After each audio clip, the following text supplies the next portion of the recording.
Okay, let's run.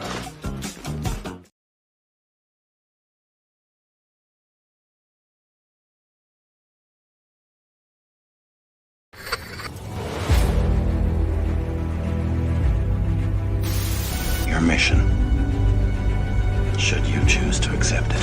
It's a quest. It's a quest for fun. Well, The Rock says, why don't we just cut right to the chase? Okay, now he wants to get together. Well, he wants to talk. I want you to do me a favor. I want you to tell all your friends about me. It's showtime, folks! What are you? I'm...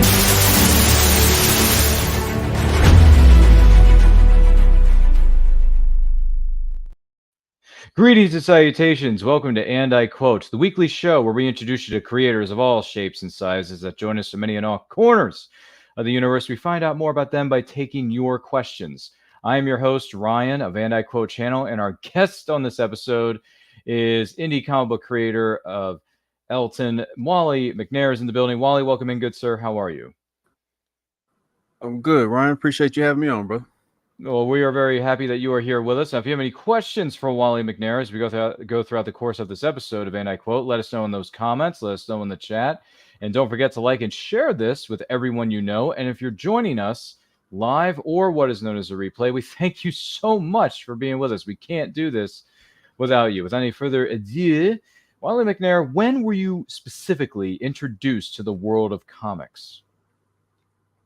Man, I don't know. Probably the first thing that I remember seeing was a Spider-Man poster that an older cousin of mine had. That was the first thing that I saw that was kind of like, oh, what's this? You know what I mean? And I after that, it was like, random, my father mentioning certain things that he was into. And then, cartoons started coming into the picture and it was like, oh, comic books. Okay. Yeah, I can dig this. Nice, man. That's an amazing beginning there. So, what would you say are some of your favorite comic book writers or artists? Artists, man, hands down, Todd McFarlane. Anybody who's rocked with me for some time knows that his work was a heavy influence between him and an artist named Ernie Barnes. Of course, all the Image guys, Jim Lee, Larson, like that era. Liefeld with the pouches, all that stuff was super cool for me as a kid, seeing all that. Joe Mad is another heavy influence, just because he was one of the first cats to bring Western and Eastern styles together and kind of, mash that up with the stuff that he was doing when he started to get popular. Stephen Platt, like it's a lot of those guys that had a lot of the gritty, powerful, rule-breaking anatomy stuff, was super cool to me. Good names, man. Good names. No question about it. What would you say are some of your favorite comic book-based movies or TV series, past or present? When you say comic book-based, did the comic have to come before the movie? Yeah. Okay. About that, yeah. I mean, I love what started with the Spider-Man franchise. Kind of started dancing somewhere along the line and changed a little bit, but even though a lot of people hated Batman versus Superman, I really dug it because I always wanted to see the more brute, short-eared Batman on screen, so that was cool for me. I don't know, man. To a degree, everything is exciting that we finally got it, but it's probably Spider-Man and Turtles were the two. Turtles especially were probably like the biggest thing for me whenever that first movie came out. That's the first movie I ever stood in line for. Yeah. Wow, TMNT? Yeah. Man, back in the day? You talking 1990 style? Yes, sir. Dang, man. I wish I could have seen that movie in the theater back then. That would have been so much fun. It was, I couldn't even believe that I was allowed to. I guess my parents just trying to get rid of me, but I was, once they saw a line of kids waiting to see it, they was like, oh, okay, cool, you can go get in line, and they left me there. That's one way to go about it. But yeah, that's definitely one of the best comic-based movies I've ever seen in my life. I finally got around to reading the original property that it's based off. I read the collected volume IDW volume 1 of the original TMNT comics. They were actually colored for this version of them. They brought out the remastered color versions, and I read it and I thought, man, this is really cool. And the movie did a very good job of adapting the source material and the property. So my hat's off to everybody in that film. And by the way, that film turns 35 next year. Wow. Which I know, we're dating ourselves, but listen, we're going to do a movie watch along for that. It's going to be a lot of fun. Don't worry. 2025 will be here before you know it. By the way, some people are here in the chat. I want to say hi to them. Bequest Studio says Elton issue 1 is an amazing start to this new comic. Can't wait to see what comes next. We'll talk more about that later. Thank you, sir, for being with us. Fourth Wall Comics says, Wally, I remember seeing his art at a show in Charlotte, North Carolina, way back in the year 2012. I'm pretty sure that's Danny Queer. I didn't pay him to say that. Oh, okay. Wow, 2012. That's going back a ways, isn't it? Goodness gracious. Yeah, early days. But good names you brought up there as far as the comic-based properties, whether it's TMNT or Sam Raimi's Spider-Man. I'm assuming that's the iteration you were referring to. Yeah, for sure. 2002. Man, that trailer 25 years later is still lit, in my humble professional opinion. When did you decide to become an indie comic creator? On a lesser note, in middle school, me and some friends started drawing stick people comics, and we would put them together, staple them, make copies, and hand them out to people. So that was the early days of just doing something for the sake of doing it. After that, I went to a show, a Heroes Con in Charlotte. This was early on, and there was a crew there called Dragon Clan, and one of the cats there was super cool. Like, I'm talking to him. His name is Daryl. We're still cool to this day. And I'm like, man, I want to do this one day. And he's like, he just gave me this weird look, and he's like, what do you mean you want to do this one day? And I couldn't understand where he was coming from. And then he was like, look, the only difference between me and you is I chose to sit on this side of the table. You chose to spectate from that side. And that was like mind-blowing, eye-opening. And from that moment forward, it was like, yo, let me just start drawing and start putting things together and start presenting it and start showing up places and start building. So, early on fighting to try to make my way into this weird world of comics. Man, and I believe, and I haven't been to one of these shows yet. I hope to attend one of these somewhere down the line. But I hear Heroes Con is one of the bigger shows on the East Coast in the great state of North Carolina. Yeah, it really is, especially when you're talking that traditional comic feel. Mm-hmm. Connecting back to where comic conventions started from. It's definitely one of the biggest on the East Coast. I got to get myself down there and meet some of these con folks. Be a lot of fun, and it's always good to network in whatever industry that you're in. So, true. That never hurt anybody either. True. What would you say are some of the rewards about being an indie comic creator from your perspective? I'm big on ownership. So, being able to have the power and the control, the ability to kind of create and do what you want to do freely. I think that's a very important thing. Once other powers that be get involved, sometimes you start to lose the ability to have your voice and to have your direction, and depending on what you're doing it for, that may or may not bother you. You know what I mean? But that's one of the biggest things, the freedom, just the ability to create from a place of authenticity and joy and whatever it is that you have in mind that you want to do. I think that's super important. That may come at a cost. You may not be the most popular at certain times. You may not make the most money, or have to turn down situations because you want to maintain that. But, it's a give and take depending on what it is your goal is with it. Right on, right on. On the flip side of the coin, though, what are some of the biggest challenges about being an indie comic creator? Getting it in front of people, man. We used to have a formula down with social media as far as how we would market, how we get things out there. And, as the algorithms changed and the companies decided they didn't want you to connect as easily, even if you're spending money on ads, it just started to make it a lot rougher, and we still do a lot of grassroots, go to the conventions, go to comic book shops, try to keep that relationship open. But, money and exposure, connecting with the public is two of the biggest obstacles. You know what I mean? Yeah, definitely, definitely. I can definitely see where you're coming from with that. Fourth Wall Comics agrees. Marketing is definitely a challenge. So, yeah, very crowded marketplace, I would venture to say. Yeah. Once again, we are here with the incredible Wolly McNair here on this episode of And I Quote. Don't forget to like and share this with everyone you know. If you have any questions for him, let us know in those comments. Let us know in the chat. And if you're joining us live or on the replay, we thank you so much for being with us. What pieces of advice would you offer to those who are aspiring to be indie comic creators? Well, one, just understand it's a lot to take on.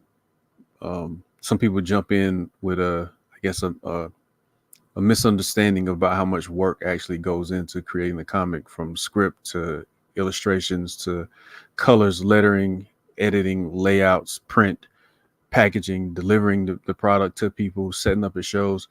But on the other side of it, my biggest advice would be just stay true to you. You know, don't wait for someone to give you the go. Don't wait for someone to co-sign. Like, if you really believe in what you're doing, just stay the course.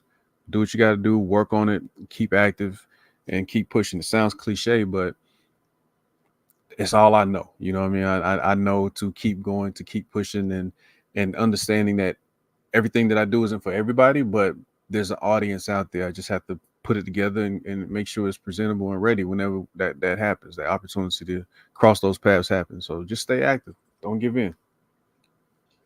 There you go, man. Rock on. You're a what? You got a way with words, man. I'm digging it so far in this Appreciate it. episode of And I Quote. So when you feel like, and I'm just curious, it just came to my mind, when you're going through some tough times and you're going through some challenges there, whether it's challenges with the book, challenges with marketing, and all these other things, is there a person or something, whether it's in the fandom community or something else, what motivates you to keep going even when you feel like you're at your lowest point, or where you feel like, oh man, I've put everything I have into this book and I'm not getting much fun? What motivates you to keep going?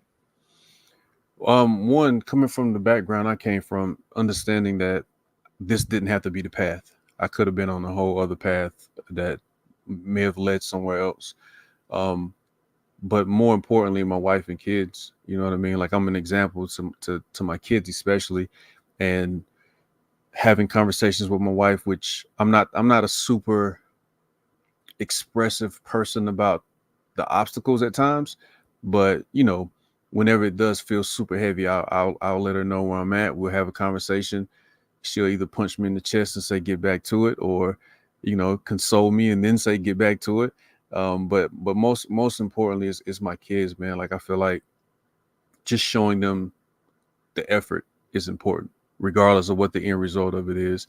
Just showing them that, you know, if you say you're gonna do it, stand behind it, stand on it, you know. And when it does get tough, if you got to take a moment to shout, scream, cry, punch the air, you know what I mean, whatever that might be, then take that moment to do that, and then reposition yourself and get back to it.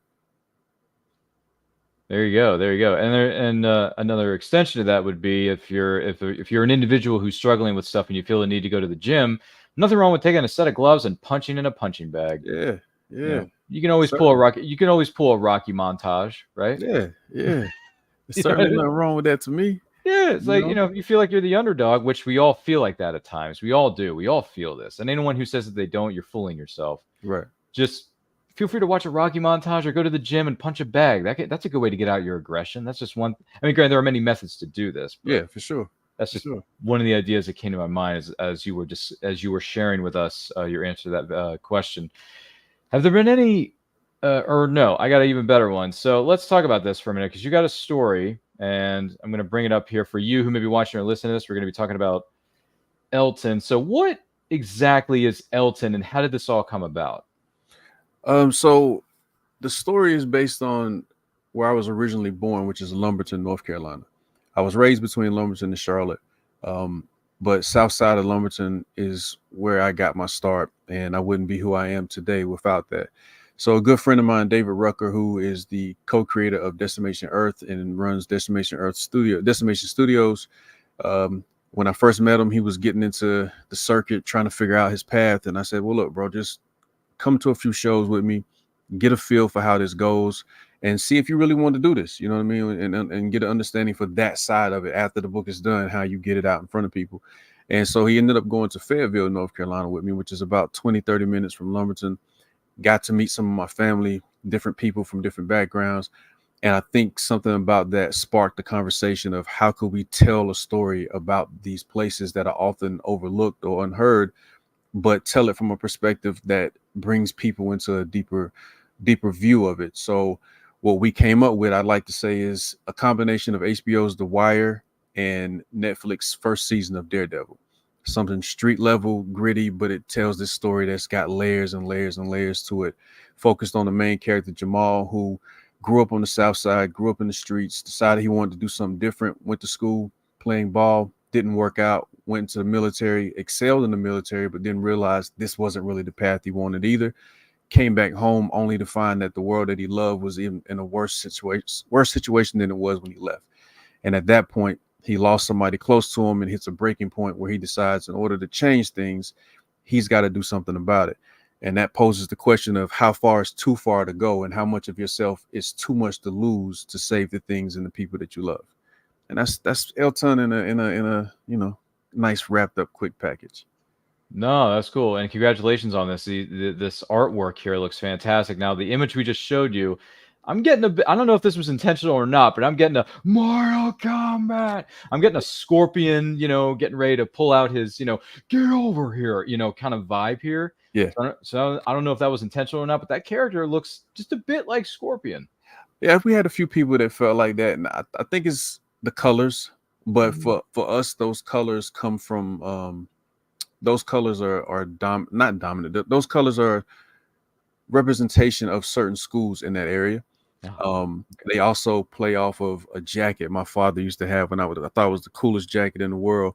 A black and yellow, black and goldish jacket that he used to wear. I have no clue if it was like a members only or what it was. I just knew I remember that jacket vividly. And so you see those colors pop up because they are connected to the area.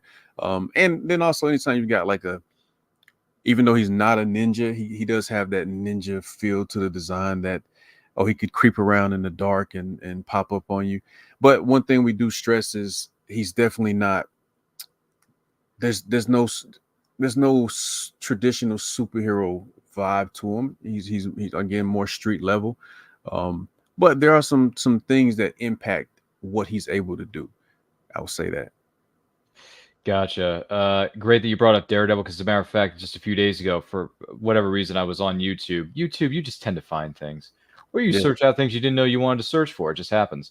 It's like going into Walmart. Yeah, it's like, yeah, exactly. So I rewatched the season 1 trailer for Daredevil, and gosh, what a trailer that is, man. Yeah.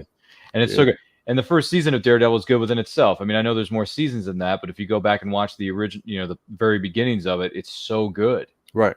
A great origin story. I mean, if no one's ever heard of this character, if you're not familiar with the comic book property, if you haven't read any of the historic runs that have been put together on this character, Netflix, which is now owned by Disney, Disney Plus, has the streaming rights. So if you go back and watch, all the seasons are available, by the way.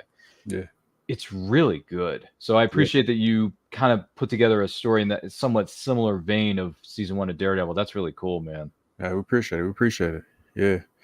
I thought that was one. I mean, just the writing, just the way that the cinematography was handled, even just seeing how they handled the two sides of the character. You know what I mean? Like, I really enjoyed it.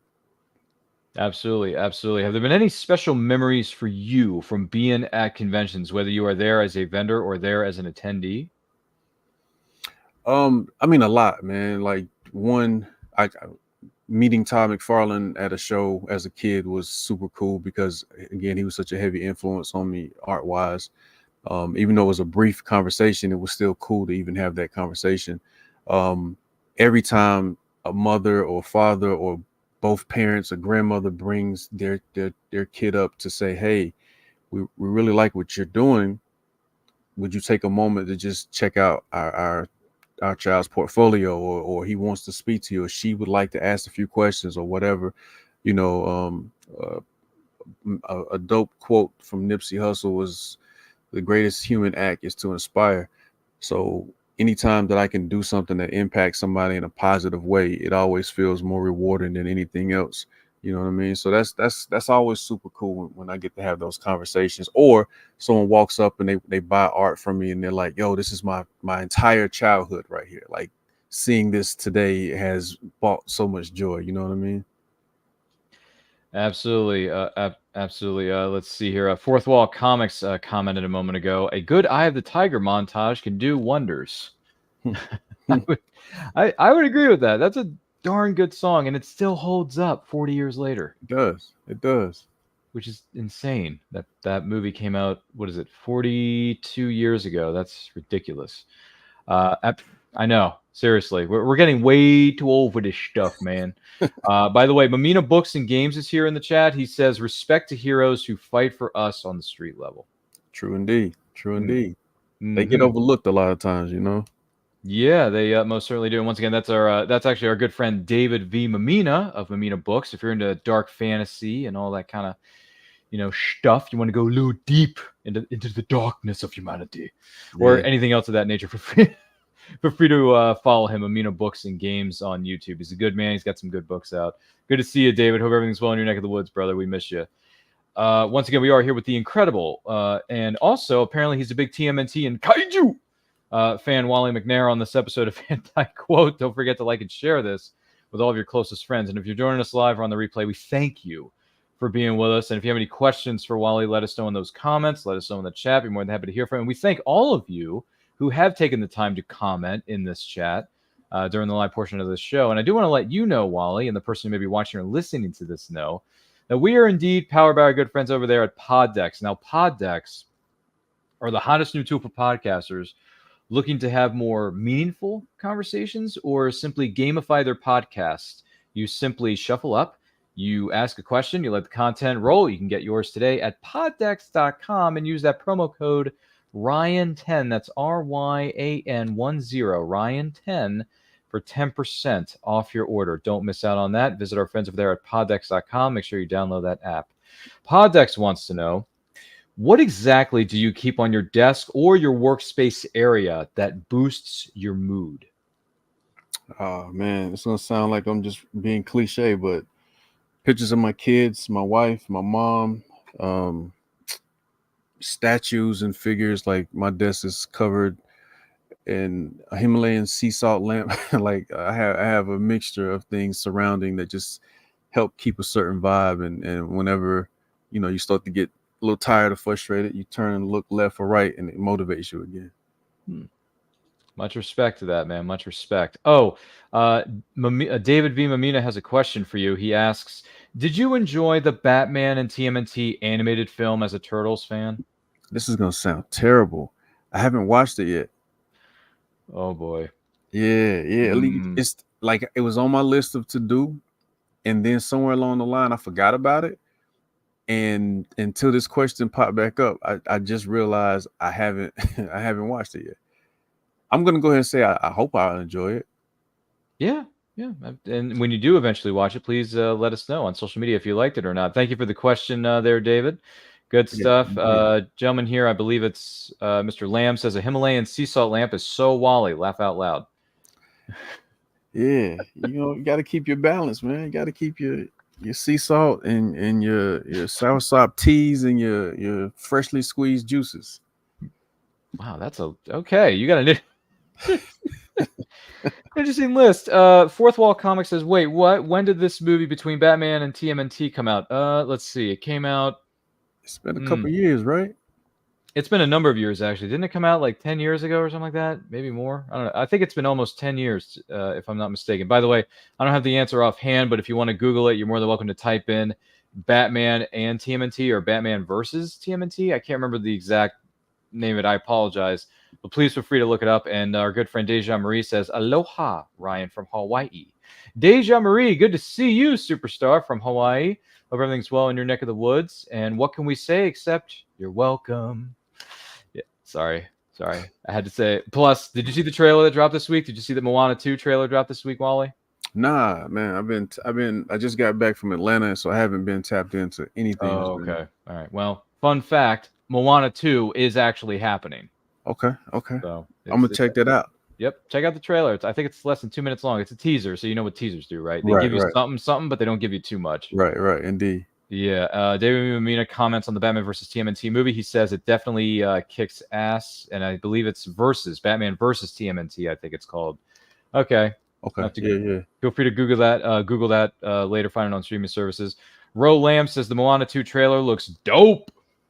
It was good. I like the trailer. I thought it was pretty good. That little surprise at the end there, that little stinger, I thought that was pretty cool. So feel free to look it up. It's on YouTube. I'm gonna grab the kids and watch it tonight before going to sleep. Well, have they? Just out of curiosity, if you don't mind me, side question though, have they seen the first one? Have they seen Moana? Yeah, for sure. It's a good one. I like the visuals on that. You notice that? The visuals are great.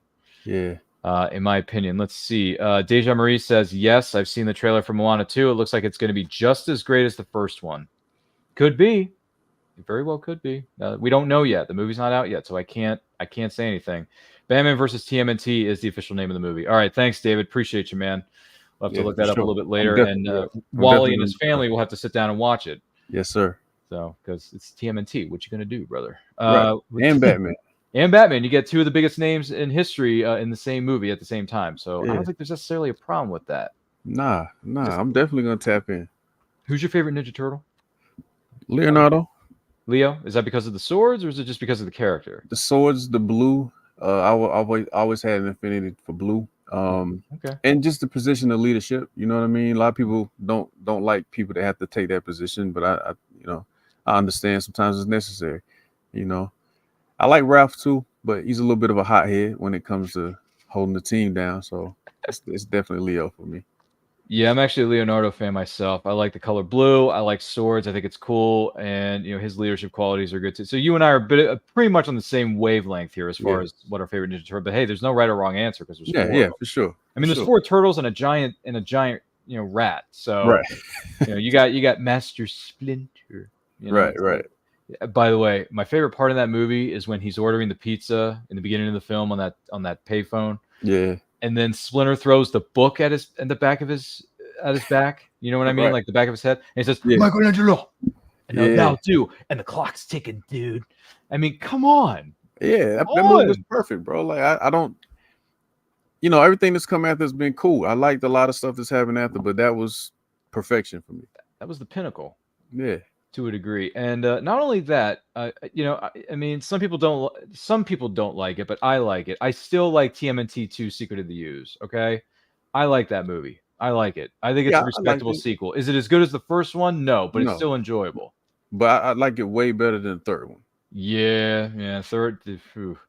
Third one was a bad day at the creative office, but I mean, there's still some funny moments in there, and I still count it as a trilogy, even though people discount it. Right. But you still got a Turtles trilogy, and you got something for everybody. Okay, so just enjoy what you have. Get it on streaming services. Buy it on DVD or Blu-ray, whatever you got. I mean, I got all the movies on DVD, and I got the original movie on Blu-ray as well because I love that first movie so much. Right. So I got no problem with it. I mean, I'm just By the way, Fourth Wall Comics chimes in with a hot take. Secret of the Ooze was the best one. Stop it. Ooh, stop it. I don't know about that, man. He's disrespectful. I don't know about that, man. That's I'm a sorry. disrespectful comment. Of course, everyone's welcome to their opinion, but that's insane. I think Fourth Wall Comics just had an unfortunate incident where I lost the sigh. Then it just go. No, I can get it back. Raphael, let it go.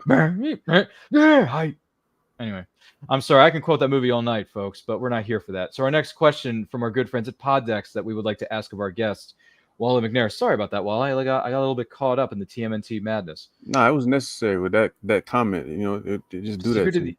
I love Secret of the Ooze, but it's not the best one, bro. No. It's just not. Which actor or actress would potentially play you in a documentary?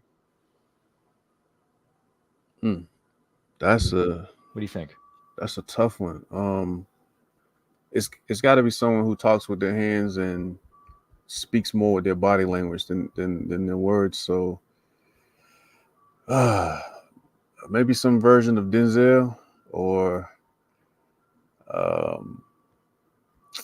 what's the Chadwick would have been an honor.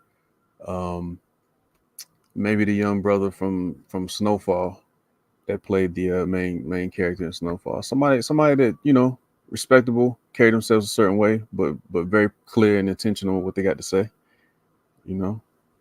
Okay. All right, not some bad names there. And who knows? Maybe anything can happen. Anything is possible, as they say. Yeah, but I probably would just just make it a documentary where they show a bunch of drawings and pictures, and nobody else is moving around pretending to be me. Oh, okay. I got you. I got you. Boy, Fourth Wall Comics is having a blast in this chat room.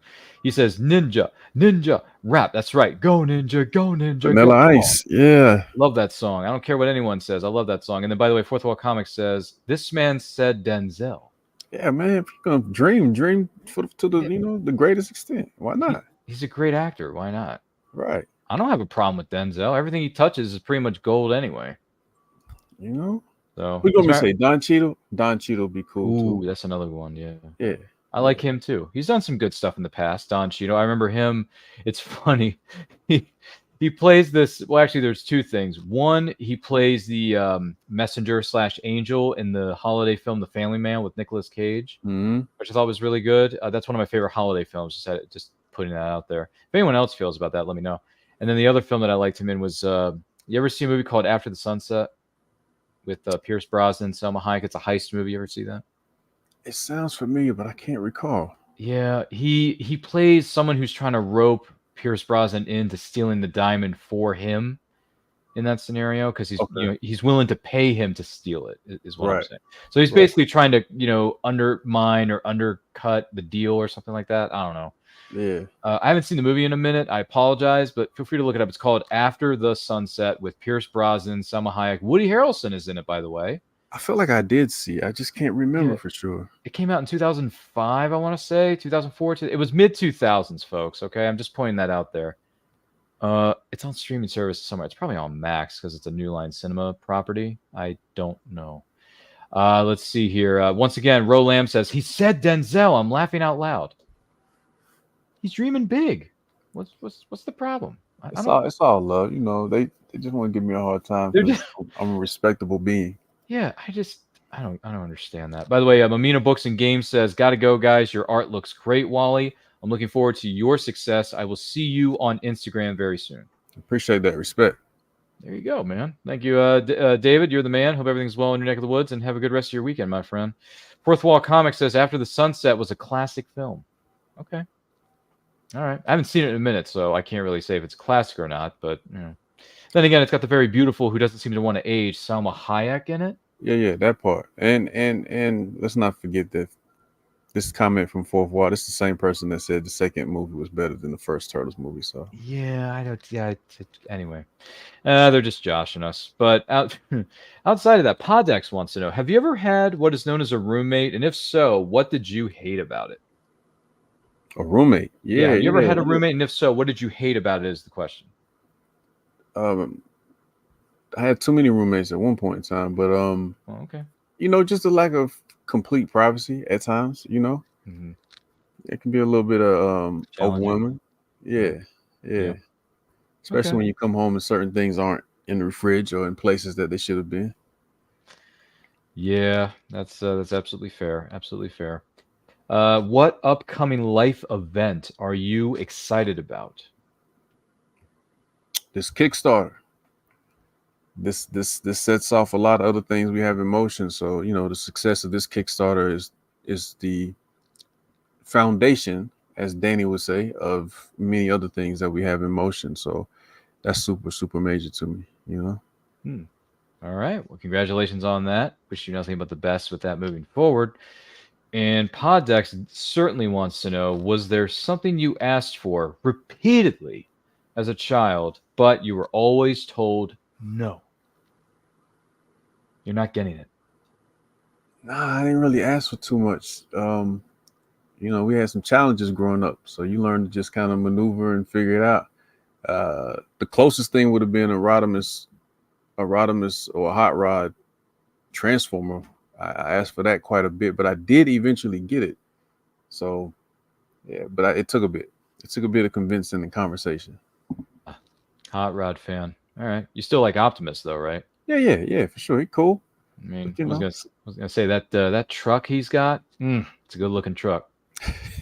I'm just saying, man. You know, you got the flames on there. You got red and blue. I mean, it's. I mean, granted, you got red, gray, even though it's silverish and blue. It's Right. kind of Americana, but it's still cool though because it's Optimus Prime. So yeah. Yeah. Just something about that muscle car though.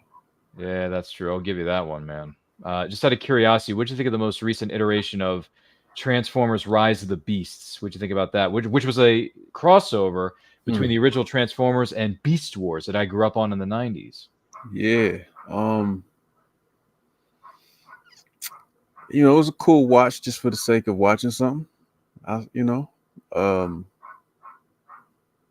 not a fan of like the Bumblebee movie was amazing to me. Mm-hmm. But everything that felt like it wasn't bad. It just wasn't. It was cool. I'm gonna just say it's cool. I'm gonna say it's cool, Ryan. It was cool. Okay, all right. I mean, I liked it too personally, but you know, hey, I mean, Bumblebee was completely unexpected. I did not expect Bumblebee to be that good. Not at all. Not at all. But it just came in and just knocked me on my keister. I'm like, dang, this movie's good. Yeah. You know, just throwing that out. By the way, some people are having way too much fun over here in the chat. Morgan Iverson says, bruh, why you say it? Nobody should ever say the word foundation. I found out. And then Fourth Wall Comics goes on to say, foundation, exclamation point. That's an inside joke amongst comic book gangsters. Oh, pay them no attention, Ryan. Okay, I'm don't want to completely ignore him in the chat. But anyway, Fourth Wall Comics is making more bold claims. Rise of the Beast was the best Transformers movie. Dude, I don't know what you're having tonight, but I don't know if you're having the right thing. Sorry, excuse me. Ro Lamb has an interesting question for us, though. He says, have you seen the trailer for Transformers 1, which is a new animated film, and it looks pretty cool. Any thoughts on that, Wally? That's the one where they're going back to Megatron and Optimus when they were younger, right? Yeah, they I'm curious. They were teenagers or something like that. Yeah. Yeah, I'm curious. I'm curious to see how it's handled and how it plays out. What you think? You know, when I got about halfway through the trailer, I thought, yeah, I don't want to see them as kids. I don't care. Yeah. I just want to see them go at it. Like, I just want to see the war on Cybertron. I want to see all the stuff on Cybertron because this is, for us, you know, cinematically, not since I think it's the original movie, Transformers, the movie from '86. This is the first Transformers movie where we don't have any humans. It's strictly just the Transformers. That's true. Which I'm all for it, but do I want to see Optimus and Megatron when they were in high school? No. Yeah. I don't care. I want to see them fighting. I want to see them beating the living heck out of each other and tearing each other apart. Because, valid point. I want to see fights, man, but it barely looks like we're going to get any. Honestly, this is how I feel the film is going to go, potentially. Now, granted, I have not had any access to this movie. I'm not friends with any of the executives, the actors who are participating in this film. But I will say this. I think 2/3 of the movie are going to be just them cracking jokes, going to high school, meeting up with each other, meeting up with their fellow, what do you call it? Autobots, Decepticons, figuring out who's who and what's what. And then at the end of the movie, the last thing you're going to see is the two sides facing each other, and then they're gonna do that, you know, superhero run, like we're ready to beat the living crap out of you, and then it's gonna stop right there, and then it's gonna say end credits right there. Yeah, I agree, man. Like to finally get them on Cybertron, and it be this. When we first watched it, it was like, sure, I didn't want to pass judgment because maybe the trailer is misleading. But I felt a lot of the same things. Like, man, they joking a lot, they playing a lot. I guess to try to give us a different version of Megatron. But if I had it my way, yeah, it would be more like what's going on with the Skybound comics right now, where arms are getting ripped off and people are blasting each other into smithereens, and you know. But I'm curious. Maybe it's a trilogy that will build up to what we really want. But who knows? No, that's fair. We'll find out when the film comes out. I believe it's supposed to be released sometime later this year. I believe late summer, early fall, I believe is the release date. If you don't, I don't remember it offhand, but you can always feel free to look it up on your, Google machine. Right. I should say. Let's see. Fourth Wall Comics jokes. He says, okay, never mind. I forgot about Bumblebee. Yes, Bumblebee is a solid film. If you haven't seen it, go check it out. Morgan Iverson says the target audience for this new Transformers movie is just younger for this one. And then he says, I don't think it's for us, the adults. Transformers 1. Okay. Yeah, I probably want to sell some more toys. It's probably for the kid. Maybe your Munchkins can go and see it. Maybe they'll enjoy it. I don't know. They weren't that excited when they saw the trailer either. So No, well, maybe they'll just skip it then. Who knows? It's up to them. I'm not saying they have to do one thing or the other. It's up to them. But I don't know, man. That hot rod thing, though. Good stuff right there. Nothing wrong with a hot rod. You know. Yeah. Wasn't correct me if I'm wrong. Wasn't Hot Rod voiced by one of the members of the cast of Breakfast Club? Wasn't he voiced by Judd Nelson? You might be correct. I think he was. Wasn't he voiced by Judd Nelson? Someone correct me in the chat. I'm pretty sure that he was the voice of Hot Rod back in the day for G1, right? Yeah. Transformers G1. Okay. Yeah, I believe so. Just making sure I remember which version of, because there's been so many seasons and different versions of Optimus and his crew. Yeah. Over the years, I tend to forget sometimes which era we're in. Gee whiz. But so many big fans out there of G1, and for good reason. So, yeah. Morgan Iverson says, the only thing worth excitement for this summer season is Deadpool and Wolverine. I mean, I'm going to watch it.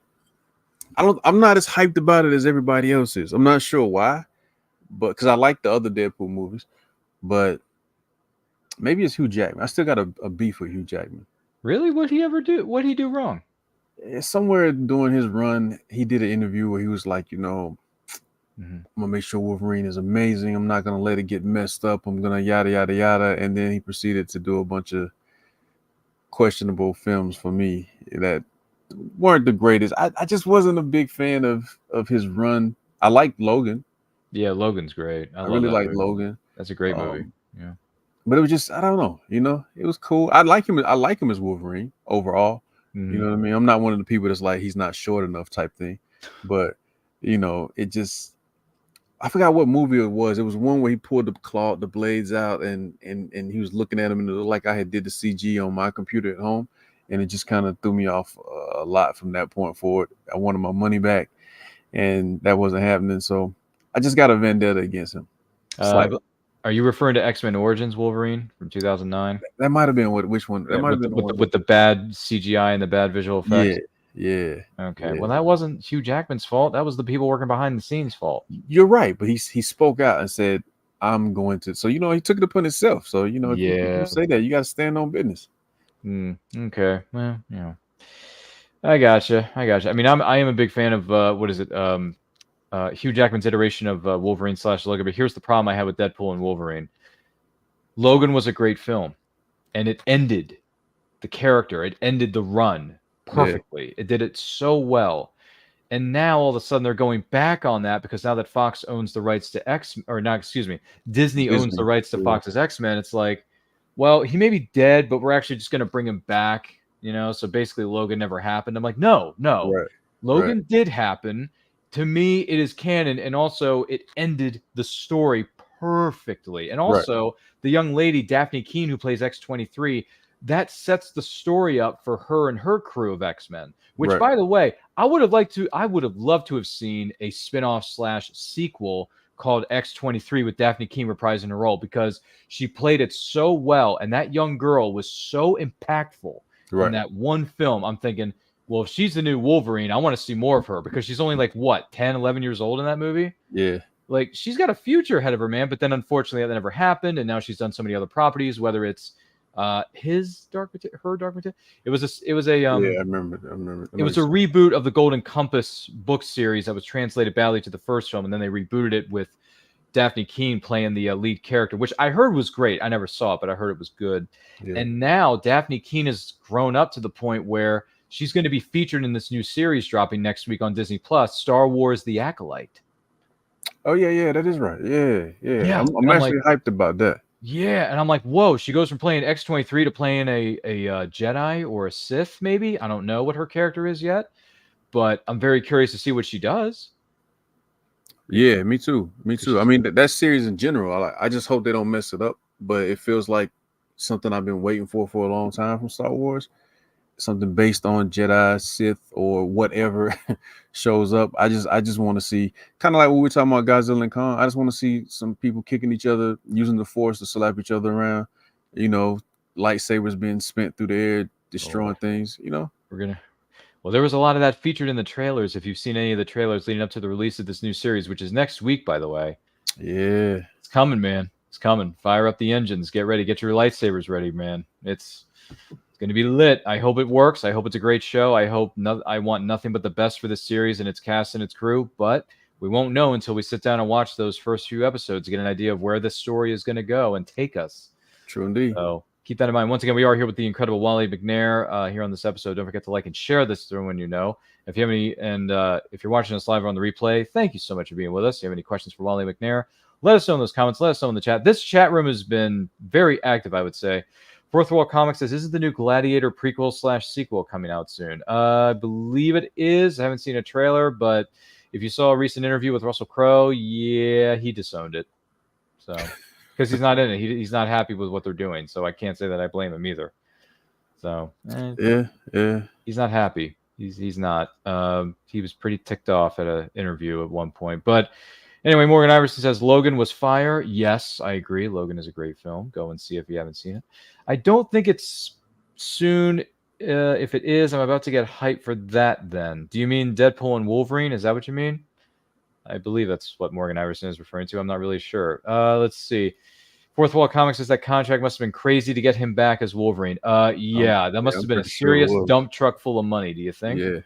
Yeah, I'm pretty sure it was. You want to hazard a guess how much money they paid this guy to come back? I'm thinking 50 million. At least. Yeah. Or 25 plus a lot of back end. Oh, the back end, yeah. Let's not forget about that. Yeah. Ro Lamb says, to me, this appearance in Deadpool Wolverine doesn't diminish Logan. In my mind, it's an alternate Wolverine. I don't care what they say. But it's still Hugh Jackman playing him. So to me, that is still the Wolverine from Logan that I remember. Okay? I'm sorry.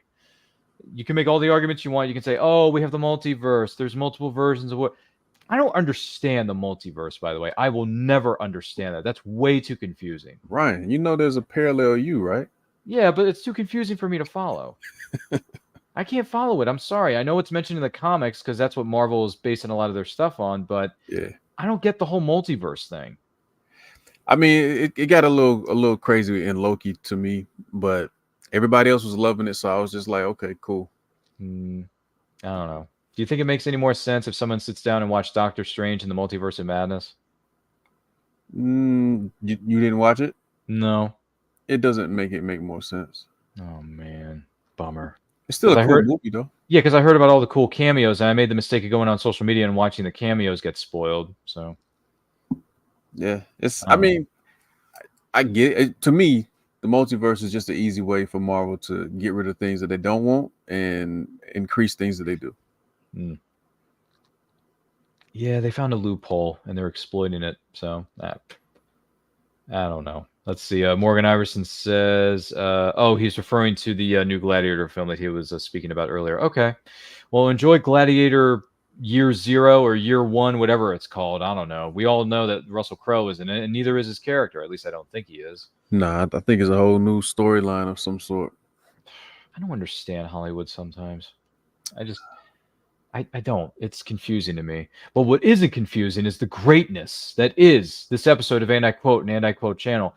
Wolly, I want to take this opportunity to say thank you, kind sir, for being here and being with us and putting up with some of the craziness in that chat room there. My goodness, some people have some very interesting opinions. Yeah. But we welcome any and all comers, by the way. We're not, listen, just because we don't agree with something doesn't mean we can't respect it. Everyone has an opinion, everyone has a perspective, and we respect that to no end.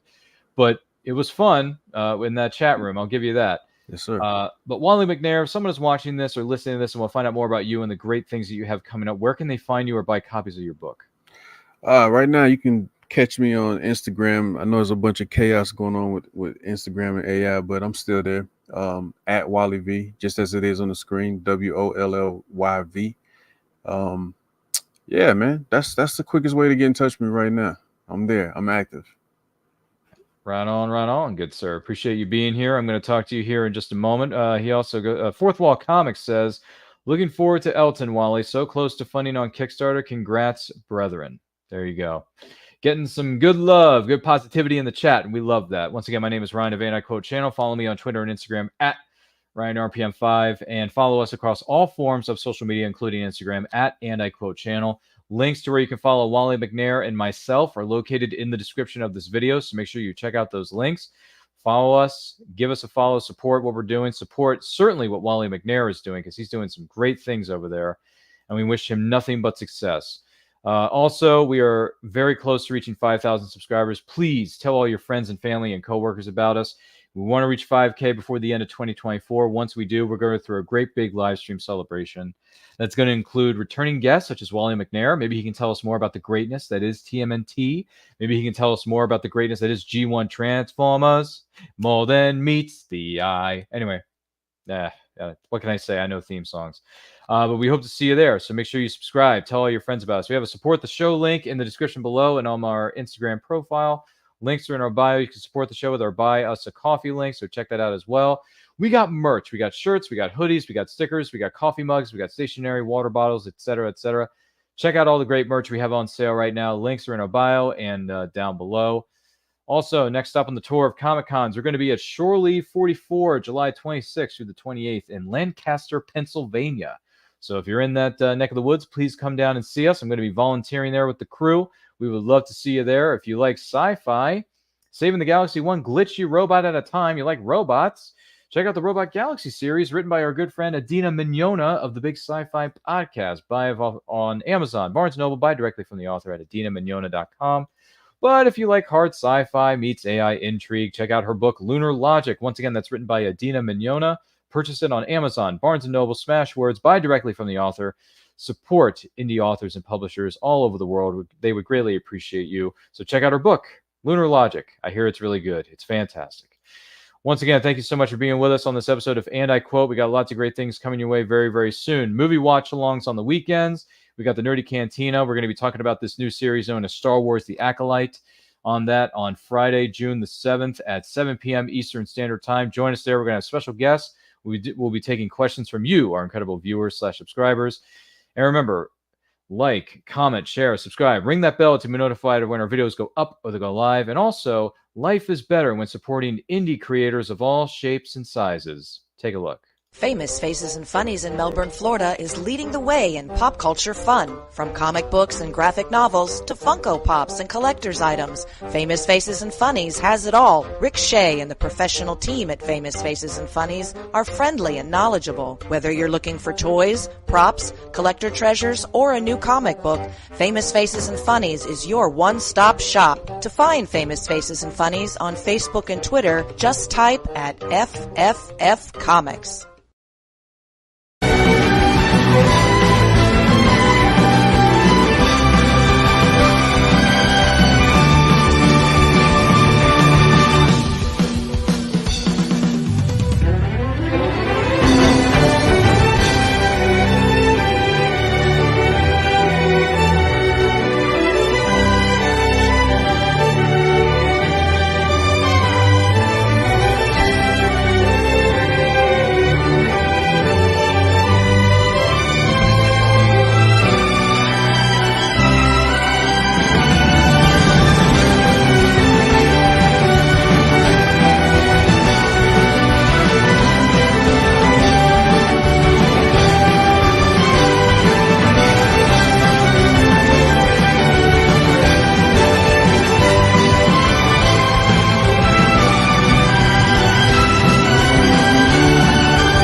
You've worked hard and written a great book.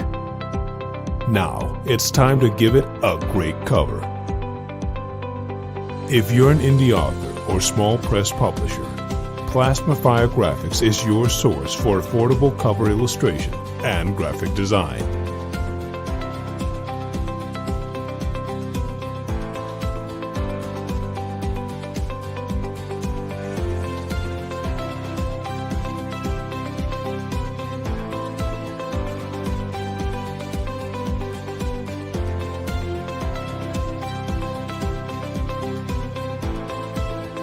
Plasmafire Graphics, when the look of your book matters to you.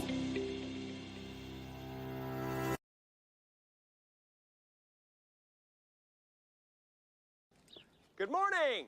Oh, and in case I don't see you, good afternoon, good evening, and good night.